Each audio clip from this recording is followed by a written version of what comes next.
भगवत भजन परायण संत श्री बद्रिकाश्रम उड़ीसा, श्री जगन्नाथपुरी, श्री द्वारिकापुरी। इन भगवत धामों में भगवान श्री नर नारायण, श्री जगन्नाथ भगवान और श्री भगवान द्वारकाधीश के सभी सेवक बड़े ही भगवत भजन परायण हुए। इनके नाम श्री केशव जी, श्री हरिनाथ जी, श्री भीम जी, श्री खेता जी, श्री ब्रह्मचारी, श्री गोविंद जी, श्री बालकृष्ण जी, श्री बड़ भरत जी, श्री अच्युत जी, श्री अपयायी जी, पंडा श्री गोपीनाथ जी, श्री मुकुंद जी, महायशस्वी श्री रुद्र प्रताप, गजपति पुरी नरेश जी, श्री गुणनिधि जी और श्री जस गोपाल जी। ये सभी भक्त संत भगवंत सेवा का व्रत धारण करने वाले परम यशस्वी तथा भक्तों को अपना सर्वस्व समर्पण करने वाले हुए। ये सदा भगवान के श्री अंग के समीप रहते थे। इन्होंने पूर्व जन्म में महान सुकृत किया था। ये बड़े सौभाग्यशाली थे। इनमें से कुछ संतों का संक्षिप्त परिचय। भक्तराज श्री रुद्र प्रताप जी गजपति, पुरी नरेश श्री रुद्र प्रताप जी परम भागवत राजा हुए। श्री जगन्नाथ भगवान में इनकी परम निष्ठा थी। श्री भगवान की सेवा की समस्त व्यवस्था इनके ही द्वारा होती थी। इनकी भक्ति की सराहना करते हुए सार्वभौम वासुदेव भट्टाचार्य जी कहते हैं कि जगन्नाथे एक राजा किंतु भक्तोत्तम, अर्थात श्री रुद्र प्रताप जी यद्यपि राजा है परंतु श्री जगन्नाथ भगवान के सेवक है और भक्तों में श्रेष्ठ भक्त है। राजा रुद्र प्रताप जी की यह हार्दिक अभिलाषा थी कि मैं श्री चैतन्य महाप्रभु के दर्शन करूं। इसके निमित्त उन्होंने सार्वभौम वासुदेव भट्टाचार्य जी से सिफारिश की कि मुझे जैसे हो तैसे श्री महाप्रभु जी का दर्शन करा दीजिए। श्री सार्वभौम जी ने श्री महाप्रभु जी से निवेदन भी किया, परंतु श्री महाप्रभु जी ने दो टुक जवाब दे दिया कि सन्यासी को रजोगुनी राजा महाराजाओं से मिलना उचित नहीं। श्री सार्वभौम जी ने राजा को जब यह प्रभु वचन सुनाया तो प्रथम तो राजा के मन में बड़ा खेद हुआ कि मैं श्री महाप्रभु जी के दर्शन का अधिकारी नहीं। तत्पश्चात उन्होंने प्रण किया कि यदि श्री महाप्रभु जी का मुझे दर्शन नहीं होगा तो मैं शरीर को ही त्याग दूंगा। इनके इस दृढ़ निश्चय को देखकर श्री सार्वभौम जी ने धैर्य बताया कि आप जैसे निष्ठावान के ऊपर श्री महाप्रभु जी अवश्य अनुग्रह करेंगे। कुछ दिन बाद राजा ने पुनः श्री राय रामानंद जी से श्री प्रभु का दर्शन कराने की प्रार्थना की। अधिकारी जानकर श्री राय रामानंद जी ने भी श्री महाप्रभु जी से राजा की प्रीति की सराहना करते हुए दर्शन देने का अनुरोध किया। तब श्री महाप्रभु जी ने कहा, राय, तुम श्री कृष्ण के प्रधान भक्त हो, तुम्हारे में राजा की इतनी प्रीति है, इसी गुण से श्री कृष्ण उसे अवश्य अंगीकार करेंगे। श्री राय रामानंद जी के इस संदेश से राजा को कुछ आश्वासन मिला। फिर राजा ने श्री महाप्रभु जी के समस्त परिकरों से प्रार्थना की कि वे जैसे हो तैसे मुझे श्री महाप्रभु जी के दर्शन कराए।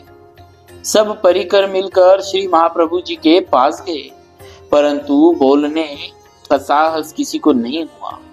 तब श्री नित्यानंद महाप्रभु जी के साहस करके श्री महाप्रभु जी से निवेदन किया कि यदि आप राजा रुद्र प्रताप के ऊपर कृपा नहीं करेंगे तो राजपाट छोड़कर सन्यासी हो जाएंगे और देह भी त्याग देंगे।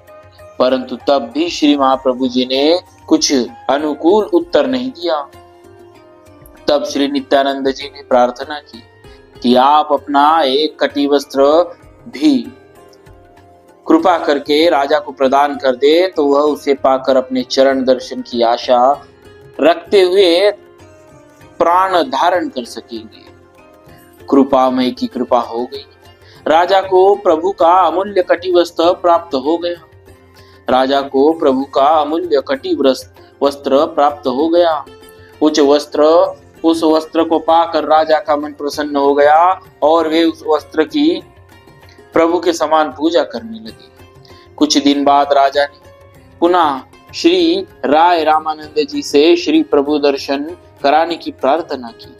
श्री राय रामानंद जी ने सुअवसर देखकर श्री प्रभु के समक्ष राजा की वार्ता चलाई, परंतु श्री प्रभु अब भी राजा से मिलने को राजी नहीं हुए। श्री राय रामानंद जी का विशेष आग्रह देखकर श्री महाप्रभु ने कहा, यदि तुम्हारी ऐसी ही इच्छा है तो मुझे रुद्र प्रताप के लड़के को लाकर मिला दो। पुत्र पिता की आत्मा ही होता है, अतः पुत्र के मिलने से मानो उसका अपना मिलन हो जाएगा। राय रामानंद जी ने ऐसा ही किया। राजा के पुत्र तो देखते ही श्री महाप्रभु जी को श्री कृष्ण की स्मृति हो आई। उन्होंने राजपुत्र का गाढ़ आलिंगन किया। श्री महाप्रभु जी का आलिंगन पाते ही राजकुमार को प्रेमावेश हो गया। शरीर में एक साथ प्रेम के सात्विक भाव अनुभावादि को का संचार हो गया और वह कृष्ण कृष्ण कहकर नाचने लगा। उसकी आंखों से अविरल अश्रु प्रवाह चलने लगा। महाप्रभु जी ने राजपुत्र से नित्य मिलने के लिए आने को कहा। फिर राय रामानंद जी राजपुत्र को लेकर राजा के पास आए। राजा ने अपने पुत्र का आलिंगन किया तो स्वयं भी उसी प्रेम दशा को प्राप्त हो गया, मानो इन्होंने साक्षात श्री महाप्रभु जी का आलिंगन किया हो। अब राजा को विश्वास हो गया कि मुझे अवश्य श्री महाप्रभु जी के दर्शन होंगे। रथ यात्रा का समय था। श्री महाप्रभु जी अपने परिकरों सहित श्री जगन्नाथ भगवान की रथ यात्रा का दर्शन करने के लिए वहां उपस्थित हुए। पुरी नरेश महाराज रुद्र प्रताप जी स्वर्ण मार्जनी लेकर भगवान के सामने का रास्ता बुहार रहे थे एवं चंदन मिश्रित जल का छिड़काव कर रहे थे। श्री महाप्रभु जी राजा की यह सच्ची सेवा देखकर बहुत सुखी हुए। इसी सेवा के कारण राजा को श्री महाप्रभु जी की कृपा प्राप्त हो गई। श्री जगन्नाथ भगवान का रथ चला। प्रेम पुरुषोत्तम श्री गौरांग महाप्रभु जी अपने परिकरों सहित रथ के आगे कीर्तन करते हुए चल रहे थे। श्री महाप्रभु जी का प्रेमोन्मत्त होकर उद्दाम नृत्य पूर्वक संकीर्तन करना सबके मन को आकर्षित कर रहा था।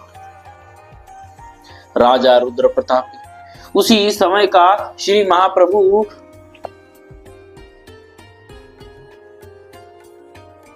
उस समय का श्री प्रभु का प्रेमावेश देखकर विस्मित हो रहे थे। इतने में श्री महाप्रभु जी नृत्य करते करते प्रेमावेश में पछाड़ खाकर राजा रुद्र प्रताप के आगे गिरने लगे। प्रभु को गिरता हुआ देखकर राजा ने उन्हें अति शीघ्र अपनी बलिष्ठ भुजाओं से पकड़ लिया। राजा का स्पर्श होते ही प्रभु सावधान हो गए और कहने लगे, छी छी, मुझे तो रजोगुनी का स्पर्श हो गया, धिक्कार है मुझको। प्रभु के वचन सुनकर राजा भयभीत हो गए। तब श्री सार्वभौम भट्टाचार्य जी ने इन्हें समझाया कि आप चिंता न करें, यह तो श्री प्रभु ने अपने भक्तों को शिक्षा देने के लिए कहा है। आप पर तो श्री प्रभु की शीघ्र कृपा होने वाली है। बलगंडी नामक स्थान पर पहुंचकर श्री जगन्नाथ भगवान का रथ रुका। वहां भगवान को बहुत व्यंजनों का भोग लगता है। भक्त लोग भगवान को भोग लगाने लगे। भोग के समय वहां बहुत भीड़ हो गई, अतः श्री महाप्रभु जी अपनी मंडली के सहित पास के बगीचे में चले गए। सभी भक्त वृक्ष के नीचे विश्राम करने लगे। श्री महाप्रभु जी भी एक एकांत स्थल पर प्रेमावेश में नेत्र बंद किए हुए शयन कर रहे थे। इतने में राजा रुद्र प्रताप जी सार्वभौम जी की बताई हुई विधि के अनुसार राजवेश छोड़कर वैष्णव वेश धारण कर, अर्थात गले में तुलसी की माला, ललाट पर तिलक, बाहुओं में शंख चक्र आदि चिन्ह, कटी में साधारण वस्त्र धारण किए हुए वहां है। और श्री प्रभु के चरण दबाने लगे।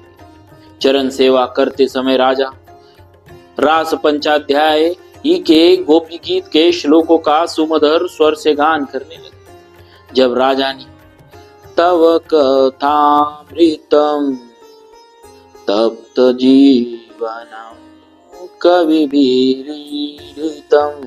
कल्मषापहम श्रवण मंगलम श्रीमदादतं भुवि गृह्णन्ति ते भूरिदा जन।